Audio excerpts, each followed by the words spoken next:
Stab him in the back.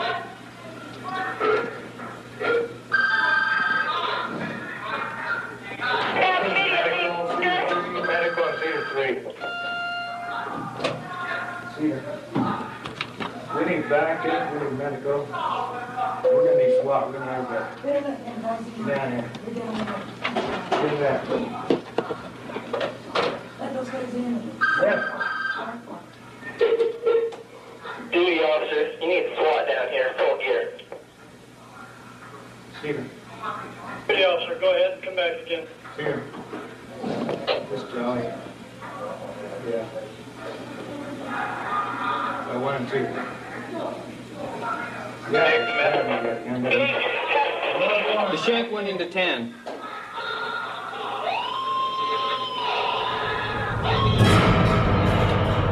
We need medical help in Cedar. We need medical help immediately in Cedar.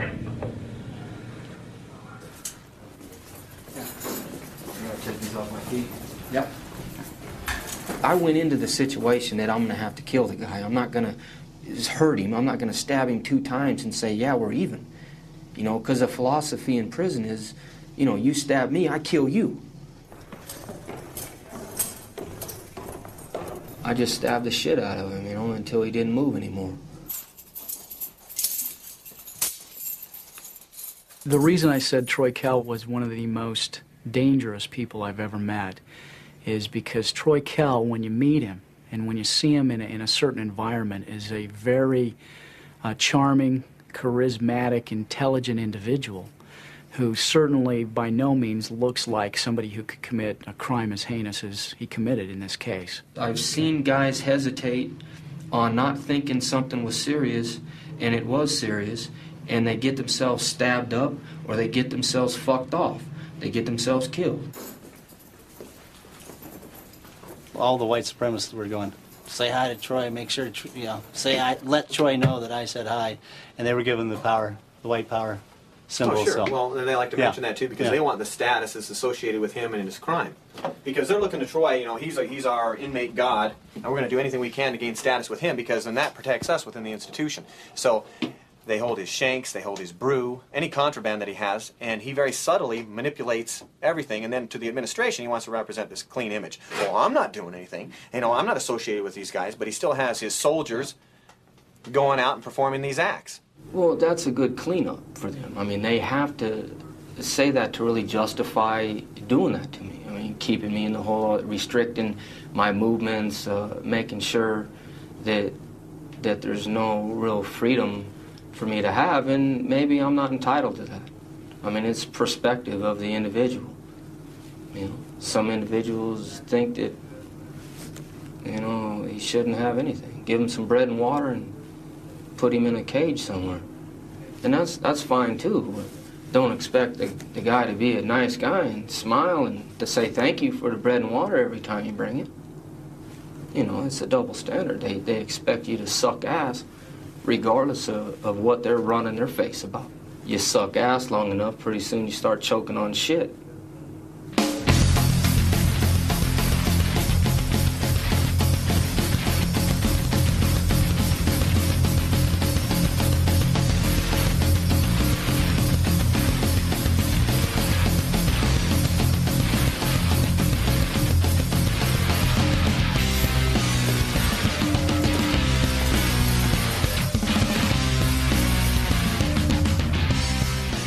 lot of my personality now is reflectant from how I was raised in the penitentiary. It desensitizes you.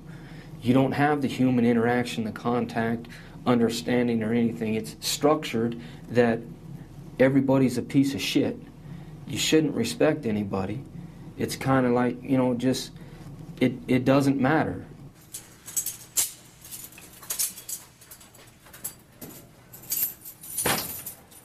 You have to realize why Troy Kell went to prison. And that being, at 18 years old, he concocts a scheme with a couple of his friends to take a young man he's never met before in his life, a young man named Cotton Kelly, take him out in the desert, take out a gun. Troy Kell takes out a gun and shoots him 6 times at close range in the face, killing him. After the killing, takes his wallet, and they go by a convenience store and buy liquor.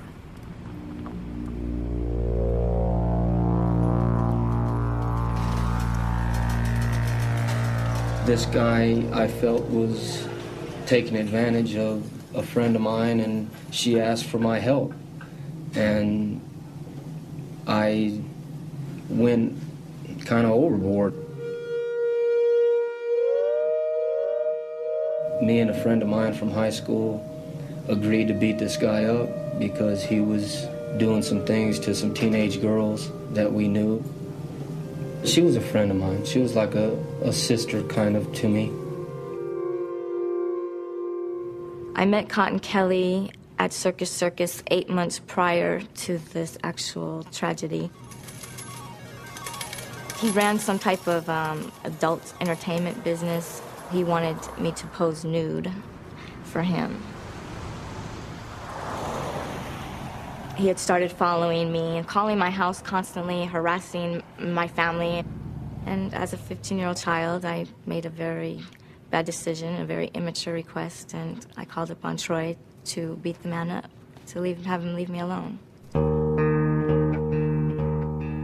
I was raised in Las Vegas, Nevada, you know, middle-class family. I'm the only child. I think I was probably just an ordinary kid on the block. I wasn't any different or anything from anybody else that I noticed. Troy's been a part of our life ever since I first came to Las Vegas, since I was probably like 6 years old. We lived on one corner of the street, and on the opposite street, he lived at the other corner. And me and a couple of friends, 2 little girlfriends, were walking down the street, and him and his little friends were sitting in front of his house on their bicycles. And, you know, they were watching us, googly-eyed, because he's 3 years older than me. So when we got all the way to the end of the street, towards the desert, you know, we turned around and said something real sassy, and they chased us on their bikes, and we ran, and he jumped off his bike and tackled me in the grass, and, you know, it just became like a plaything. And ever since then, he was like, "You're gonna be my girlfriend." And I said, "No, I don't even like boys." Well, Troy used to come over to our house when he was like 7 years old, play with Sandy and Shane in the backyard or go swimming. He was one of the neighborhood kids. Good kid. My father's into horses and kind of a redneck background, country boy kind of thing, and we had horses and stuff. I was expected to be successful. You know, my family, you know, they're not losers. His father was really, really strict, and I remember one time on his birthday, I think he was turning 13, and I believe I was 10, and I rode my bike all the way to the mall, and I bought him a Nike outfit, and he had to sneak out in his backyard and climb up on the brick wall for me to give him his gift, because he was on restriction. He was always on restriction, and for absolutely nothing. His father must have been very tough on him, very abusive, I believe, with him. And his mother was never around. I know they were separated, but I don't think his mother came around too much. I don't know if it was because of the father or what, you know, but I guess he looked at me more like a mother figure, you know, because he's always sent me, even till this day, he sends me a bouquet of Mother's Day flowers. My parents got divorced, and I kind of bounced back and forth between them. It was kind of a struggle for me for a while, but it's nothing out of the ordinary. any other kid goes through. I hung out with the stoners, and I also hung out with my jock friends because I like to play sports, but I like to drink beer and smoke a couple joints on the weekend too. I went to school, but I didn't like school too much. The authoritarian kind of structure of we're telling you to go here and do this, and I rebelled against that. Dropped out of school, started getting in trouble after that. The story goes like this. Shaw and two of her friends allegedly lure the Canadian man out here to the desert. We're north of the city. Shaw then allegedly gets out of her car, goes to the bathroom, and on the way back, falls down. They had me pretend that my leg was hurt, and I guess this was a plan that they had conjured up. The Canadian man got out of the car to help Shaw. The man grabbed my arm to help me. That's when the first gunshot went off.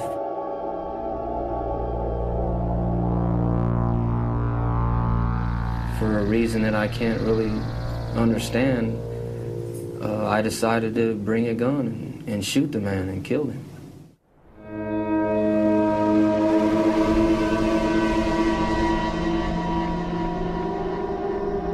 I didn't go to sleep that night. Think about running away? Yes, of course. But why didn't you? I don't know. I didn't have anywhere to run to. I couldn't just keep on running and running.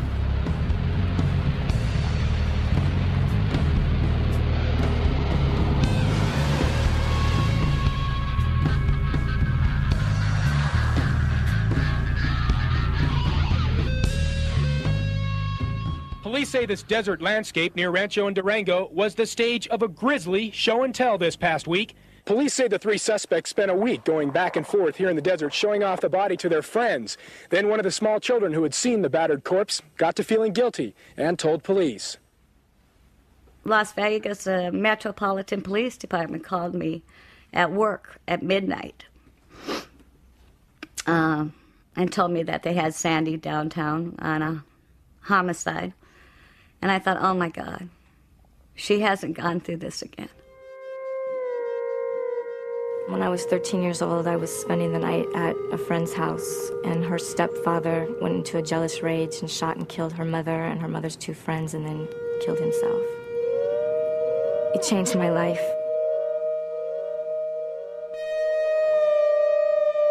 I detached myself from my emotions. I didn't have a sense of life or death. It was just all the same to me. Another episode happened to her. She's walking home from school. Sees this guy come running up behind her, girl in front of her. Sees the guy shoot the girl in the back of the head. She's already gone through this. Now this is two.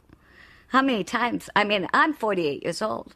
I've never seen anyone in my lifetime get shot. I mean, what are the odds? So I went down, and I find out that she's the one being charged with it. I can't tell you how bad that hurt. To know my daughter was involved, and a man's life had been taken.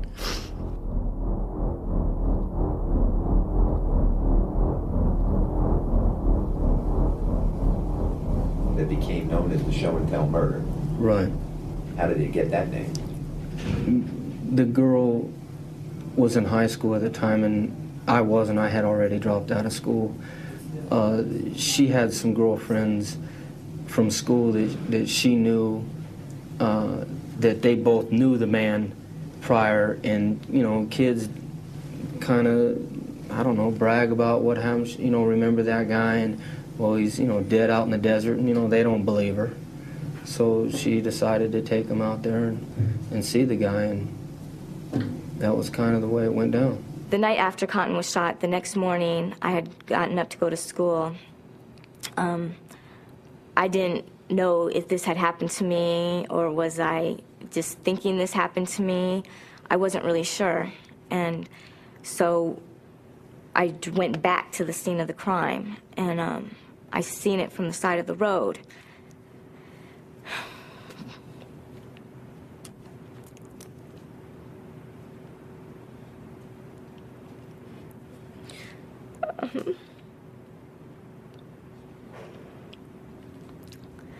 but it still wasn't real.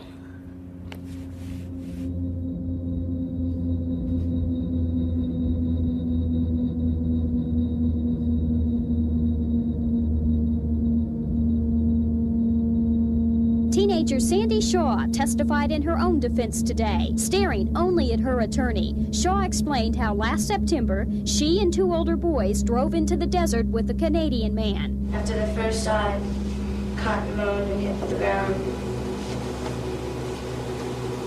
And there was another shot, and then Billy yelled, "Get him down, Troy, get him down."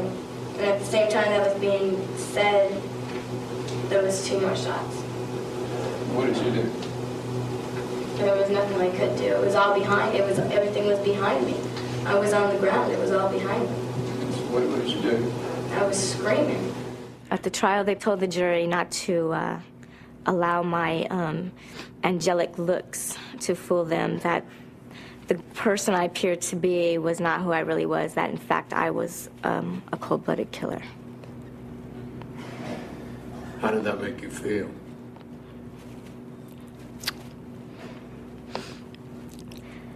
At the time, I really didn't feel anything. Through that whole time of my life, I really didn't feel nothing. How do you plead, guilty or not guilty? Not guilty. And charging you with conspiracy to commit robbery, conspiracy to commit murder, robbery with the use of a deadly weapon, and murder with the use of a deadly weapon. How do you plead, guilty or not guilty? Not guilty. They offered me a life with the possibility of parole on a plea agreement, and being stubborn and kind of thinking I knew everything at the time, I didn't take it. I thought that 10 to 15 years was the rest of my life at 18 years old. And in reality, it's not. You know, you can start over again.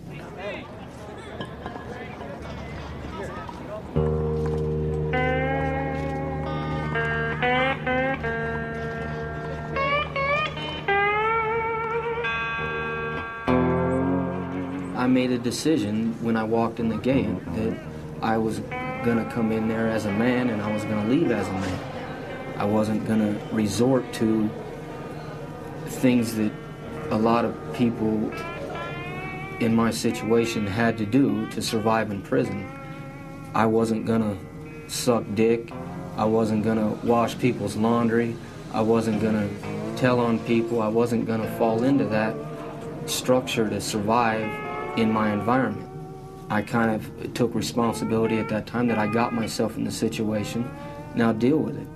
I was fortunate in the sense of some older guys seeing that I had a lot of time to do, and I stuck up for myself, so they kind of put me under their wing on schooling me, on showing me who was who on the yard and what to stay away from. Don't get in gambling debts, don't get in any kind of drug debts.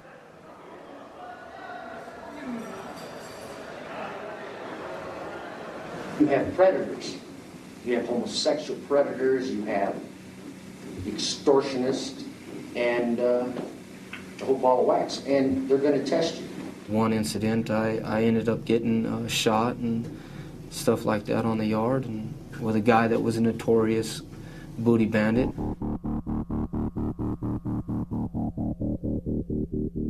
There was an older guy, a black guy, I can't even remember his name, homosexual predator. I was 19 and this guy was in his late 40s, and we were on the yard, and it came to either, you know, he says, if you want respect, you're going to have to come and get some respect. So I had to make sure that that wasn't going to be tolerated. That meant that you battled for it.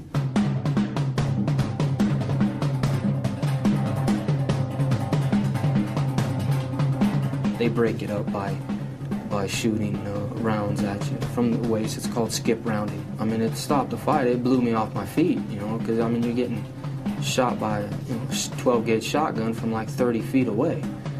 So it blew me off my feet, and, you know, the fight was over after that.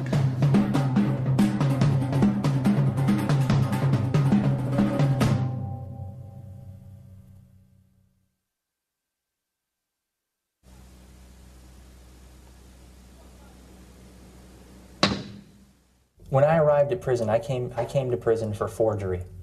I forged a $300 check. That's what I was in prison for. I was serving a sentence of a 1 to 15. I wasn't placed in like a minimum security prison for forgers. I was placed in a super maximum security prison for murderers. Eric Daniels was a co-defendant to Troy Kell, and in fact was the individual during the homicide that laid across the victim's leg so as to incapacitate the victim from moving. The ironic thing, had been sent to prison on a 0 to 5, somewhat minimal forgery case, where he had actually taken a check from a local sheriff here, which was his first mistake, and then forged the sheriff's name on his check.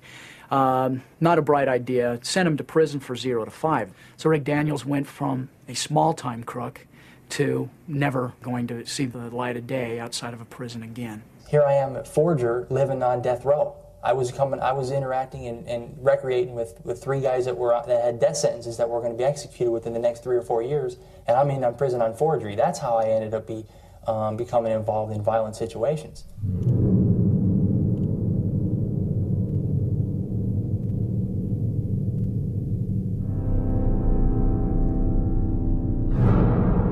I felt my only avenue for relief was to lash out against the authority, and that's how I became involved with the riot.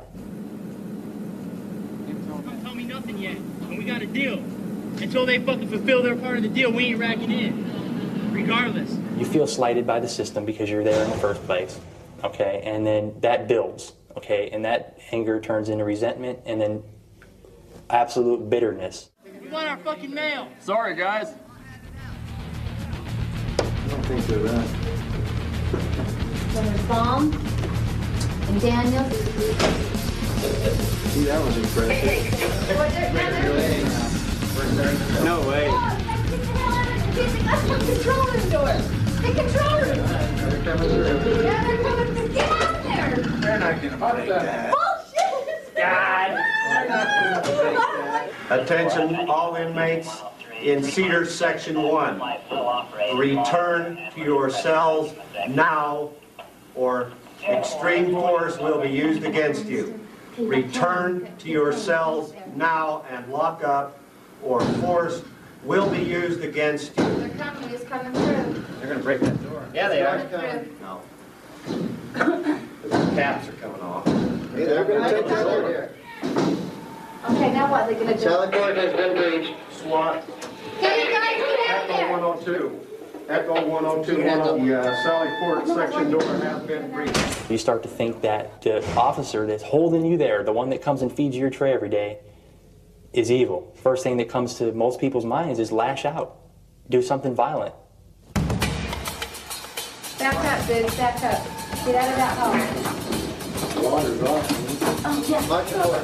Get this camera turned over on and off.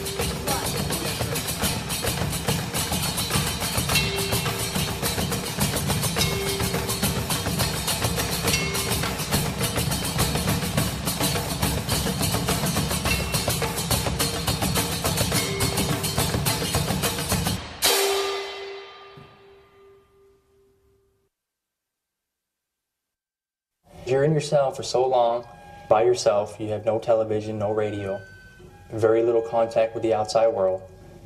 You develop different symptoms of mental illnesses, paranoid, schizophrenic, anxiety disorders, impulsive behaviors, and because you have absolutely nothing to do in there all day long, I plotted and planned on what I was going to do to the administration when I got out of there. I threw some urine and some feces on her because I couldn't do anything else to her. I couldn't get my hands on her, and so that was the next best thing. It made me feel on top of the world to see her running out of the unit, screaming her head off with feces in her hair and her face.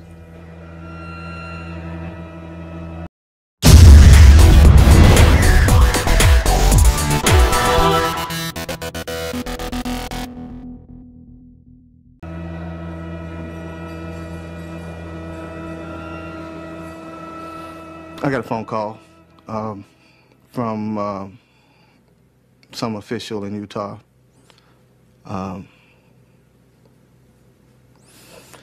don't remember his name, but I was, they just told me that that my brother had been attacked by another inmate and that he was dead. And I immediately called my dad and my mom. And you know, you just don't want to believe it. You don't want to believe that someone that you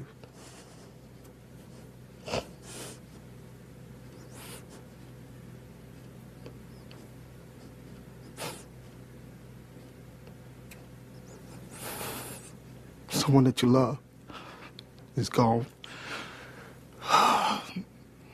This was a victim who had a quite storied past in Arkansas, had been in trouble with the law, including armed robbery, had some violent tendencies in Arkansas, and in fact had committed some assaults on guards in Arkansas, committed assaults on inmates in Arkansas.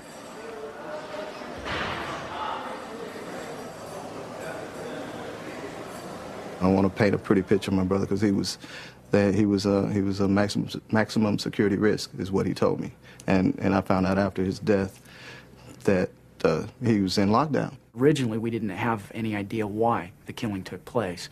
As we got into the case more and more, we did more investigation. One of the more startling aspects of the case was that this was really just some racial hatred. The comments that Troy Kell made immediately after the killing.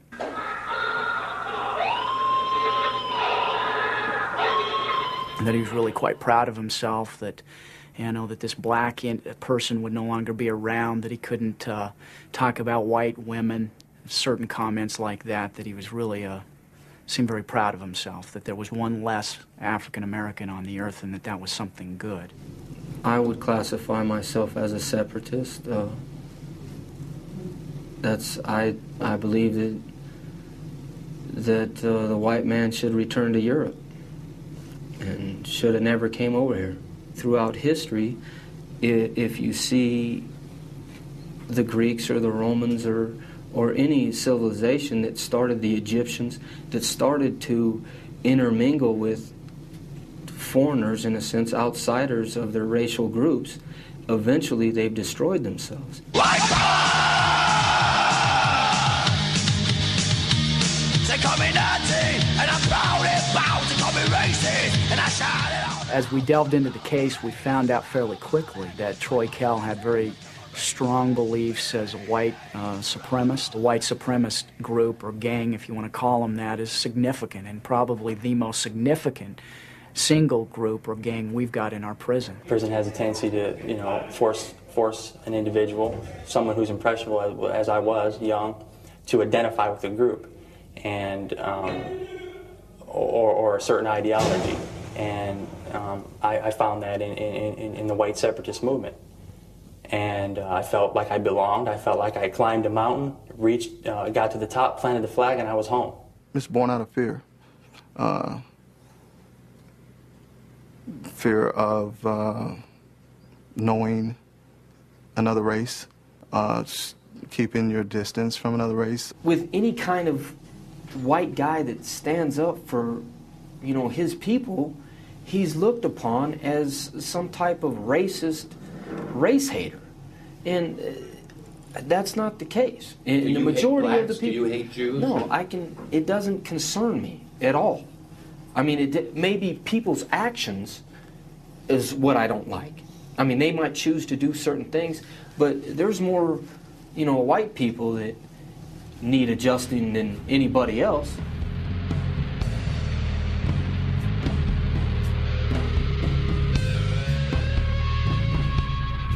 In preparation for the case, and primarily the sentencing portion of the case, I went out to Nevada, where, of course, Troy was housed as an inmate for years. During the course of that, we actually found a letter, and it was a letter that Troy Kell had written probably 10 days to 2 weeks prior to the homicide here in Utah. And he was writing some of his white supremacist inmate friends in Nevada.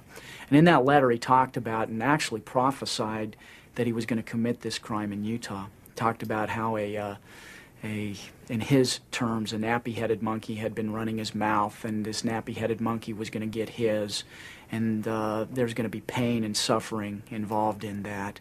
It was a power trip to begin with, but it had racial overtones to it. The race issue was used to justify the power trips, controlling the action, wanting to control the TV, the ice bucket, where this person lived with who, things like that that happen in prison. It becomes racial only as a secondary consequence. It starts off from greed and profit and control, like anything else.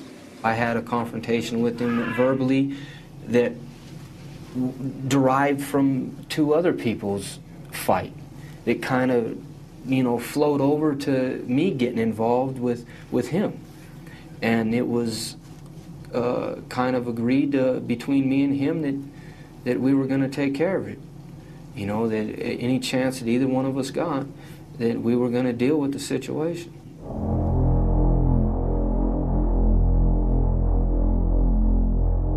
I prepared. I got a knife and I got a handcuff key. We were restrained. We were going down to medical. They forged his name, requesting that my brother go to the infirmary. I filled out what they call a medical request slip for Blackman to get him out of his cell on a particular day. The guard came to my brother's cell and said, "Hey, you ready to go?" And my brother's, "What do you mean? Ready to go where?" They came over my intercom in my cell and said, "Daniels, you're going to medical today." And I knew it was the day. He was sporting his colors, flying his bandana. When he got to the infirmary, Troy Kell and Eric Daniels and another inmate were there also. The next thing I know, Blackman's running towards me. And it was on. He's trying to stab him in the back.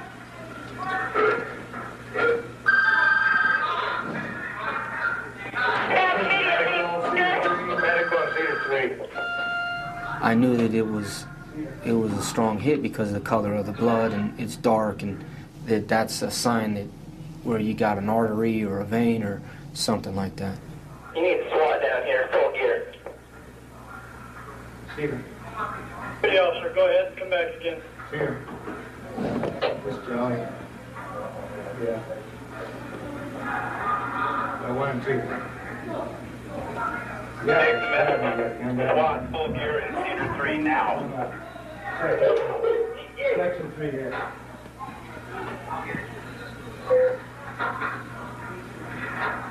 Rack in, everybody! Rack in, everybody! Rack in, rack in, rack in. Rack in. Why did you stab him so many times? All I can explain really is that he kept moving.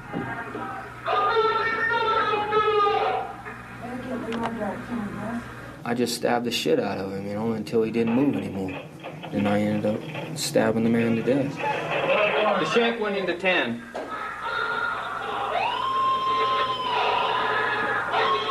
Afterwards, I felt, man, goddamn, why'd you kind of make me do that? Or I didn't weigh in the fact that he was a father or a brother or a son to anybody. I didn't see him as a human person. The prison guards saw this happening. There were civilians there. The guard ushers them out. They then go and get into full riot gear. My brother's still being stabbed. We need medical help in Cedar. We need medical help immediately in Cedar.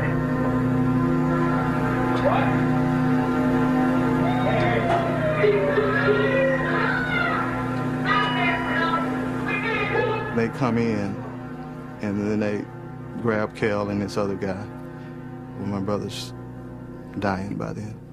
It's just too much time has elapsed.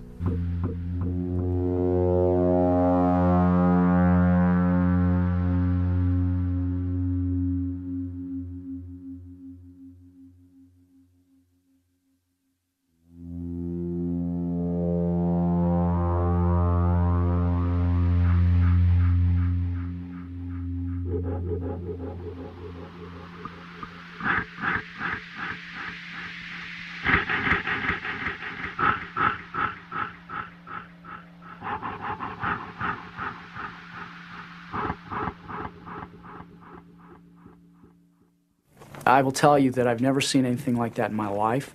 I got more and more horrified the more I watched it, as I had to watch it over and over again to prepare for the case. Actually, to the point where we had to count the number of stab wounds.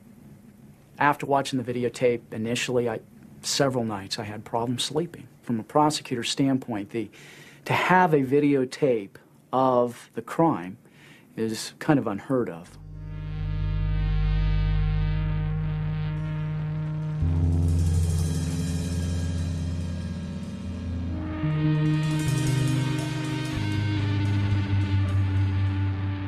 My father and I went to Utah for one reason only, and that was to try to make a change. We wanted to talk to the prison officials. We wanted someone to tell us that they were going to change the procedures. That's why we went, to ensure that what happened to my brother didn't happen to another inmate. Troy Kell did take the stand.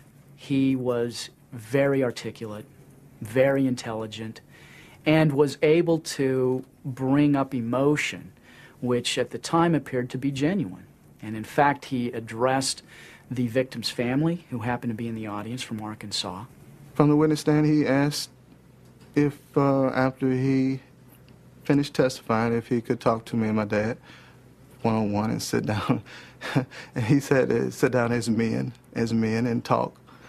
Told them how sorry he was that he had killed their son, their brother, and he actually was crying at the time, which I've got to say, as a prosecutor, it was one of the more remarkable events I had seen from a defendant testifying on the stand. There were, like, I think 8 women on the jury and 4 men, and I kind of looked over it when he was testifying, and some of the women were crying. Fortunately for us, before Troy Kell had taken the stand to testify, he had told 2 of the guards that were transporting him to and from the courtroom, watch this, I'm going to win an Academy Award. In other words, he was going to get on the witness stand and just lie. Yeah, I was fighting for my life. I did what I had to do to try to save my life. But I didn't, the emotional part of it was genuine to his family. Because the way I live my life, eventually somebody, if the state doesn't kill me, eventually someone will get me, you know, because of the way I live my life. It's just a part of it. And my family accepts that. And I accept that. But the thing is I would want somebody to show my father the respect that that I think he's got coming. You know, that's all I can really say about that. So, if I understand you right, you're saying that you meant what you said to that father. That wasn't an act. That wasn't fake.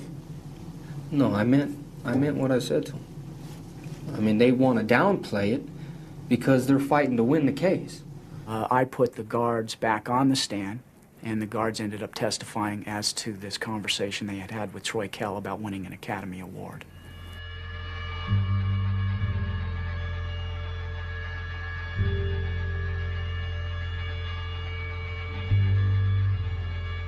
I was subpoenaed to testify at that trial. Although I wish he would have done things a lot differently, I don't know if I can,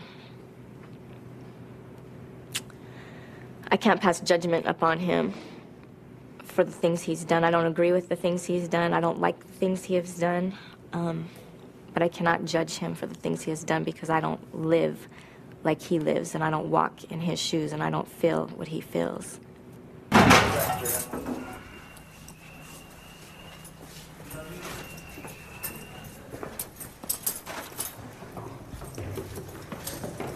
If society has once sentenced him, convicted him to life without possibility of parole for a murder, and he's chosen then in a very brutal fashion to take another life while incarcerated, what other option is available?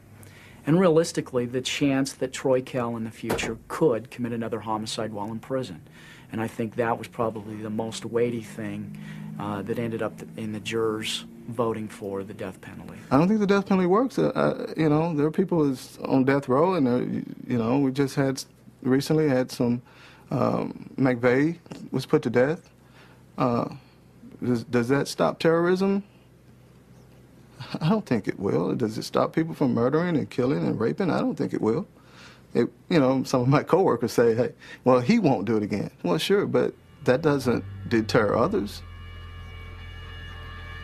There's no punishment on this earth that's going to even come close to what Kel will face when he meets God. That's my personal belief. You can kill him 20 times over, and it won't even come close to what he will suffer in the face of God.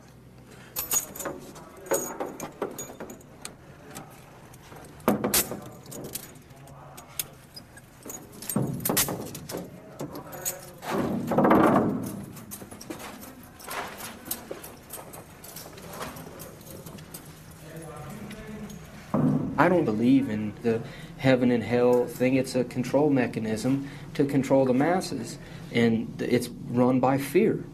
And I don't believe in any fiery pits or any pie in the sky. I think once you're dead, you're dead.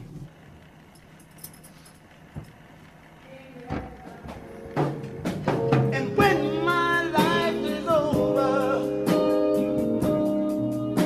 for you this song I'll sing.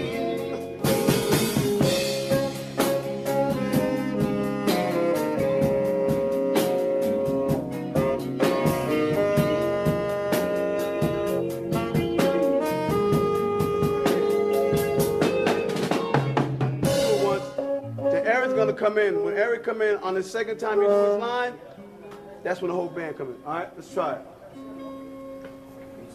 You got a line sign? No. I came to a saving knowledge of Jesus Christ, and that happened almost 3 years ago. The way I look at people, my relationships with my fellow man and woman, have just changed dramatically. I no longer see people in terms of skin color. I am considered to be a race traitor in their eyes. And so even the things that I'm saying to you right now are things that, you know, I could be retaliated against for. Well, I'm happy for him. And I hope that he can turn his life around. I'm sorry for fucking his life off. Mm-hmm. Troy would be, on a spectrum, he would be the extremist. I honestly believe that if Troy was to ever get out of prison, he'd be, you know, blowing up buildings and stuff. I mean, you know. You mean like a Tim McVeigh or a militia movement, or? Yeah. And I probably would have too, to be honest with you, if I'd have gotten out of prison. That's the self-destructive path that I was on.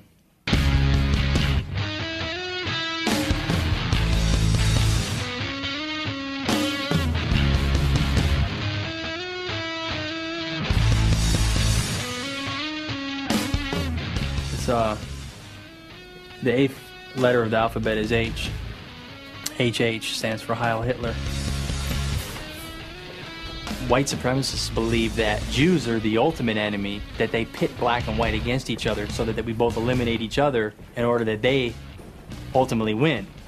And that's the whole philosophy in a nutshell. Yeah, the banks, the media, you know, they subliminally inject thoughts and opinions into people's minds, and those opinions are all favorable for the Jewish agenda and all that nonsense. And the thing is, I see it now as nonsense, but I'm telling you, I bought into it. I think that there's some merit to that if you look at the people that are calling the shots. And I think it's definitely not coincidental. I mean, they look out for their own. I mean, they've been through some hard damn times in the history of the world, and they're entitled to do that, and it's a power trip. It's all it is. It's a structure. Do you believe the Holocaust happened, or do you believe these revisionists who said it never happened? It's just a bad rap on the Third Reich. To the magnitude that they say, no, because there's no mention. It's only the numbers don't match up to the claim of what they're saying of the Holocaust. Yes, I believe it happened. There was a war going on. And he told them what they were going to do, what he was going to do, 10 years before he even started doing it. It's, you know, seek and destroy. That's the way it was conquest. That's what was happening. I mean, that's just the way it went. I mean, that's how nations were built, was by force.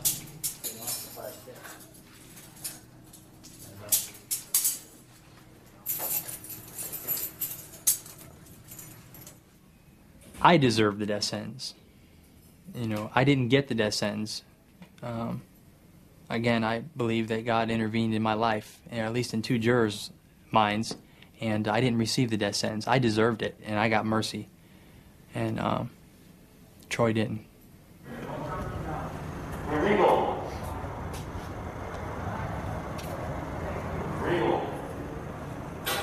I've only been here for one execution, and it happened to be the firing squad. And to me, it seemed a cleaner, faster way to go. The man didn't experience any kind of... because they think it's like a medical thing. I got a problem with the way... I don't have a problem with the death penalty.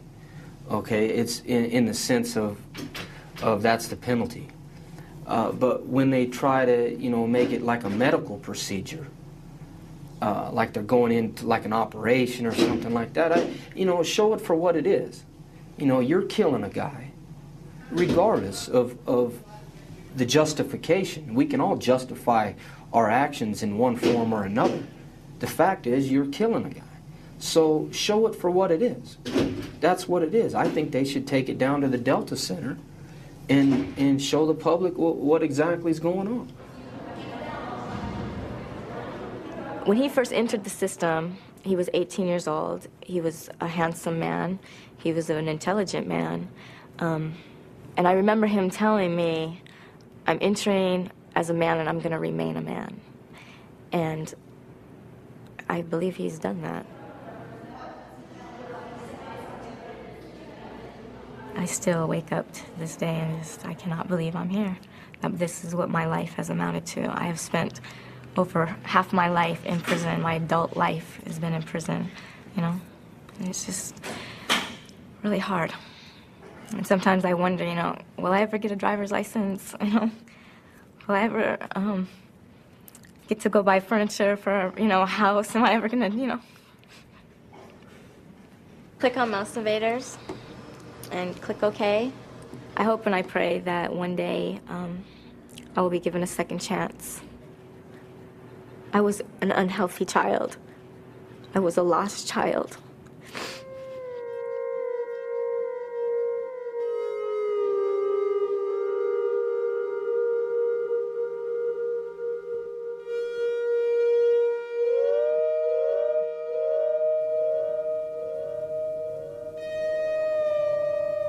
How much longer do you expect to be alive? I don't know. I can't even answer that question. I can't even answer that question. I don't know. I really don't know. I hope a long time, but I go through that all the time. So I don't know. You go through what all the time? I go through with making the decision of, you know, living through this shit or not. Because I fucked my life off. So, I mean, I've been pissed off since I've been 18 years old.